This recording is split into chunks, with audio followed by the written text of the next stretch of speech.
Quand Jésus se retire pour prier, il le fait de préférence la nuit. Il veille tandis que le monde dort. Luc 6, 12, Luc 9, 18, 22, 45. S'il exhorte ses disciples à veiller, il recommande en même temps la prière. Veillez et priez. Matthieu 26, 41. Dans l'expérience de Jésus, ces deux gestes sont inséparables. Son exemple de passer la nuit en entier ou en partie dans la prière a marqué la vie de ses disciples. La veille nocturne est une donnée universelle du christianisme, qu'elle soit vécue en commun ou en privé, dans l'ascèse personnelle. L'Antiquité a vu les ascètes et les solitaires, les ermites, s'appliquer tout spécialement à la veille. Mais les chrétiens dans le monde en prenaient aussi leur part.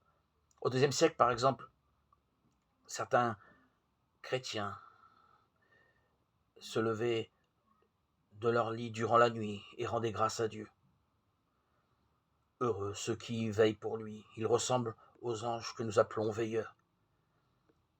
Il ne convient pas de dormir toute la nuit, car la parole est à demeurer chez nous. Jésus y veille. Plus tard, croyants et croyantes ont considéré la veille comme la plus importante des œuvres de l'ascèse. Si une personne, pour des raisons de santé, ne peut jeûner, son esprit pourrait, par la seule veille, obtenir la pureté du cœur et apprendre à connaître en plénitude la force de l'Esprit Saint. Car seul celui qui persévère dans la veille peut comprendre la gloire et la force qui se cachent. Tout chrétien est invité à consacrer à la prière une certaine partie de la nuit. La durée a peu d'importance.